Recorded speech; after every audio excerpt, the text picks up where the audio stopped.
Normand alors. Notre ami normand, c'est une vague génoise. Ouais. Une vague génoise avec une crème lessine. C'est mélangé de crème pâtissière avec la crème feuilletée. On a déjà préparé ça auparavant. La génoise aussi, on a préparé une partie auparavant, qui fait temps de cuisson. Et on a fait tout à l'heure aussi mon meilleur stagiaire, Aurélien. Il a fouetté pendant je ne sais pas combien de temps, il a fouetté pour lui faire la génoise. Le plus grand des stagiaires, hein. On l'appelle kitchenette, je crois, la maison familiale rurale, parce qu'ils n'ont pas de kitchenette, mais ils ont un Aurélien. Hein. Si vous voulez un Aurélien chez vous, vous pouvez en acheter un. C'est moins cher que le kitchenette, mais il faut le nourrir. Hein. Donc on a préparé la génoise, il a plaqué au four. Donc il y a deux façons pour faire la génoise. Soit on va faire froid, on va séparer les blancs et les jaunes, on monte les blancs, on va blanchir les jaunes avec du sucre, après on va tout mélanger ensemble. Soit directement au bain-marie, comme ce qu'on a fait tout à l'heure, on va fouetter jusqu'à tripler le volume, et après on va le refroidir, toujours au fouettage, après on va mélanger avec la farine. Donc pour faire les chinois, on a besoin de 125 g de farine et 125 g de sucre. C'est pas important, ça ne change pas, c'est toujours pareil. C'est très simple, et lui il a choisi la façon où on met beaucoup d'air dedans, ça gonfle. À normande un peu, hein. Ça fait plus riche, hein. On a des génoises plus grandes, hein, donc il y a beaucoup d'air à l'intérieur. Donc, juste quand on est en Normandie, on va utiliser les pompes pour faire un genre entremets façon normande. Alors, c'est parti. Donc la génoise est en cuisson, c'est ça? Pendant ce temps-là, Aurélien est en train de rater les pommes. Ah non, de cuire les pommes, pardon. Donc petite brunoise de pommes, c'est ça? Il faudrait un briquet. Et je n'ai plus de briquet, tu vois. Moi j'ai arrêté de briquer. Personne n'a un briquet. Les filles, ça va, vous embêtez pas, vous n'avez pas de briquet par hasard? Ah, t'as gagné un briquet, dis donc, ouais. Tu veux faire quoi avec le briquet? Il y a les gars qui sont là pour la sécurité incendie, fais gaffe quand même. Hein. Ils ont rabaissé les plafonds du hall, donc... c'est tout neuf, hein. J'ai déjà vu les cours de flambage hein, dans une école de cuisine. Les plafonds étaient à peu près aussi hauts, j'avais peur quand même. Hein. Alors, ouais, faites gaffe parce qu'il a bu le reste du calvados. Hein. Il va essayer. Ah. C'est bon, tout va bien. Il n'a pas mis le feu. Son autre surnom, c'est Johnny Hallyday. Hein. Il allume le feu. Bon. Donc les pommes, on les fait revenir au beurre. C'est ça? Exactement, on a flambé au calva. Le calvados. Le calvados, pardon. Parce que si les gens qui viennent de Falaise, ils leur disent vous venez du calva, non, ils viennent du calvados. Après, sur la chinoise, si vous voulez, on va passer une couche de crème, une couche de pommes flambées au calvados. Et deuxième disque de génoise. Après, on va terminer avec une couche de crème et légèrement du filet pour la décoration et avec quelques gouttes de caramel au beurre salé. Quelques gouttes de caramel au beurre salé. Ça devrait être pas mal, non? Ça vous plaît ou pas? Non, comme vous ne saviez pas ce qu'il y a dedans, donc ils sont quand même très courageux, hein, parce qu'ils ne savent pas ce qu'il y a dedans, ils vont entremets Normand, ils prennent des risques, hein, surtout mais bon, Sardar est un vrai Normand. Hein, un vrai viking. C'est un prénom viking, Sardar, non? Pas forcément. Ah mais... Il semblait que c'était un prénom viking, moi. Alors pendant ce temps-là, donc Véronique est en train de préparer. Notre ami Aurélien essaye d'allumer la plaque, mais... Ouais. Non mais c'est des plaques de professionnels, excuse-moi, hein, mais...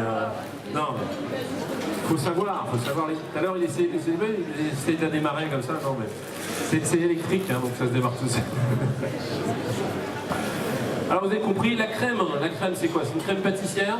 C'est une crème pâtissière, exactement, qu'on a allégée avec un petit peu crème fouettée. Crème fouettée. Crème pâtissière, crème fouettée. Explique un peu la crème pâtissière, c'est un peu... Crème pâtissière, c'est les jaunes du lait mélangés avec du sucre, arôme vanille et du lait. C'est un peu comme la crème anglaise, mais un peu plus épais, c'est ça? Exactement. Voilà, crème pâtissière.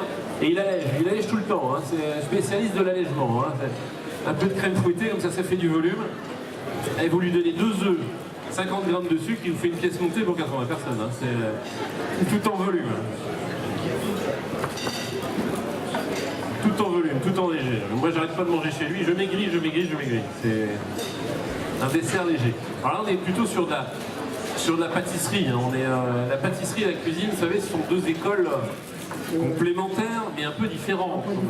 Voilà. C'est-à-dire que moi, par exemple, je fais pas de pâtisserie chez moi. Non, c'est pas mon truc. La pâtisserie, c'est une école de précision. C'est pour ça qu'on va vous donner tout à l'heure les quantités. La pâtisserie, normalement, il faut tout peser. Même les œufs, normalement, il faut les peser en pâtisserie parce qu'il faut être extrêmement précis pour réussir. Alors, quand on est très bon pâtissier, c'est un petit peu plus simple, mais normalement, il faut tout peser. C'est une école de précision. C'est pour ça que les Japonais sont forts. Ils testent tout, etc. La cuisine, on peut s'amuser. On se balade. Comme je le dis depuis le début, on vous donne des recettes de cuisine. En cuisine, il ne faut pas les suivre, les recettes. Hein. Surtout pas. Il faut s'amuser, il faut se balader. Alors là, sur ces desserts-là, on pourrait donner quelques variations, mais elles sont faibles. Alors sur le biscuit génoise, je ne vois pas trop de variations. Alors, on pourrait avoir sur un petit sablé aussi, on pourrait avoir des choses un peu de ce type-là. Là, on a choisi des pommes. On pourrait prendre des poires. C'est gens qu'on aime avec du coin aussi, ça peut marcher. Avec du coin. Même sur un dessert rond, et le coin, ça va.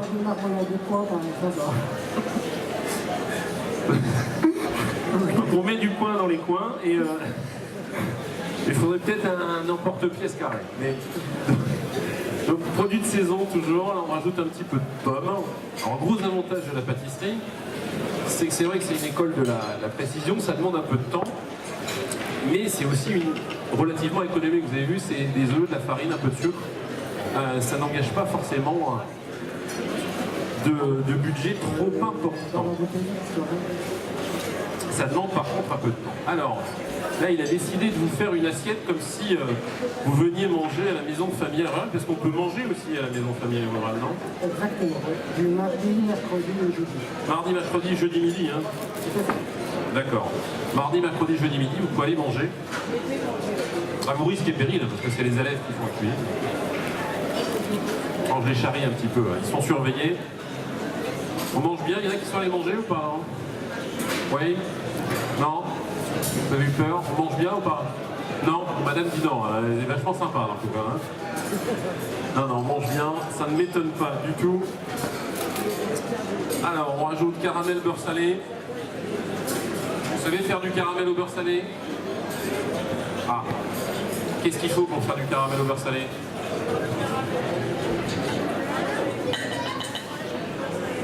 Alors comment on fait, chef?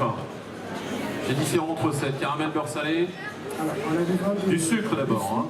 Il y a deux façons pour faire du caramel aussi. La façon du pâtissier et la façon du cuisinier. La façon du pâtissier, on démarre caramel sec, on met directement du sucre dans le casserole. On va laisser brûler le sucre, après on va mettre soit du beurre, soit du jus de fruits. On peut faire avec des jus de fruits aussi. Hein. Peu n'importe, des jus d'orange, des jus de citron, de mousse, c'est tout ce que vous voulez. Ou parfois directement avec la crème fraîche. On va déglacer les casseroles avec la crème fraîche. Ou sinon la façon de cuisiner, on met donc du sucre et de l'eau, à peu près pas important. Si on prend 100 g de sucre, on prend 100 g de l'eau ou 10 centilitres d'eau. On laisse réduire, ça va colorer, ça fait tout seul. Donc après, pour caramel et beurre salé, on met une petite pince à du grand sel et on termine avec le beurre en pommade, tout simplement. En fait, le caramel, parce qu'il y a une dame, une fois, il me dit, je fais du caramel, mais il durcit tout le temps. Alors, il y a un truc qui est sûr, c'est que si vous ne décuisez pas votre caramel, parce que si vous ne stoppez pas la cuisson du caramel, il va durcir. Exactement, ça continue à cuire et surtout pas mélanger le caramel. On le laisse sur les casseroles et ça fait tout ça. Vous le laissez bouillir et ça va se refondre tout doucement parce que ça va masser généralement un petit peu. Si vous mettez de la crème, vous pouvez mettre de l'eau dedans, vous pouvez faire un caramel tout simple en décuisant avec de l'eau. Ça va se refondre ensemble et refaire un caramel totalement liquide. Et un petit truc aussi, quand vous faites du caramel chez vous, vous savez comment faire pour nettoyer la casserole?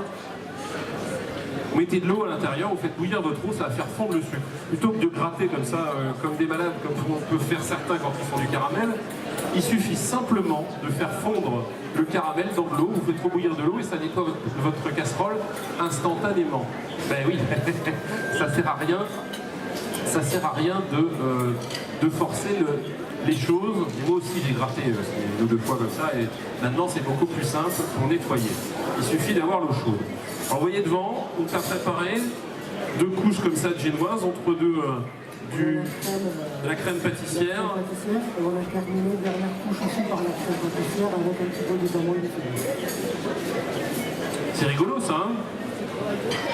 C'est du travail de chef, et ça c'est sympa quand même, non? Les petites pommes, elles sont dedans, ouais. Alors, vous pouvez rajouter des pommes dessus, vous pouvez vous amuser à décorer avec des pommes. Et c'est une idée de dessert, un fruit, une génoise, une crème pâtissière. Vous pouvez aromatiser aussi comme vous le souhaitez. On a parlé tout à l'heure de vanille. Vous pouvez mettre de la vanille aussi à l'intérieur. On en fait très peu de vanille en Normandie, mais on en fait dans des départements français. Dans quel département français on fait de la vanille? Là-bas, oui madame, ouais, Roubaix, c'est ça, non? Là-bas, elle me dit. Ça, c'est précis. On a des gens très précis depuis hier. Surtout à La Réunion. Martinique, on en fait peu. On fait surtout des bananes, des ananas, mais à La Réunion, on en fait énormément de vanille. Il y a un territoire d'outre-mer où on fait aussi beaucoup de vanille. C'est Tahiti. C'est vanille de Tahiti, une vanille un peu différente. La différence d'ailleurs de la vanille de Tahiti avec la vanille de La Réunion, c'est que la vanille de Tahiti mûrit sur le pied. Vous savez que la vanille de La Réunion, on la cueille verte et on la fait mûrir après au soleil. La vanille de Tahiti, elle mûrit sur le pied, c'est une variété spécifique. Et vous avez un grand défenseur de la vanille de Tahiti qui se trouve non loin d'ici, juste à Falaise. Il s'appelle Monsieur Alain Astin, la tâche à Falaise. Il utilise beaucoup de vanille de Tahiti et il aime beaucoup ce produit. Ça y est, c'est terminé, chef? Pour moi, c'est quoi dans ton truc là? C'est un genre de sirop qu'on a fait avec... Un genre de sirop. C'est le sirop abricot calvados. Abricot calvados, oui. Exactement. Et vous allez retrouver ça donc sur la génoise. On peut quand même les applaudir, là, nos amis de la maison familiale rurale. Encore une fois, comme les chefs, les professeurs viennent le week-end, se donnent du temps pour pouvoir travailler avec les élèves sur ces recettes, viennent bénévolement. La génoise, Aurélien est fier de ça.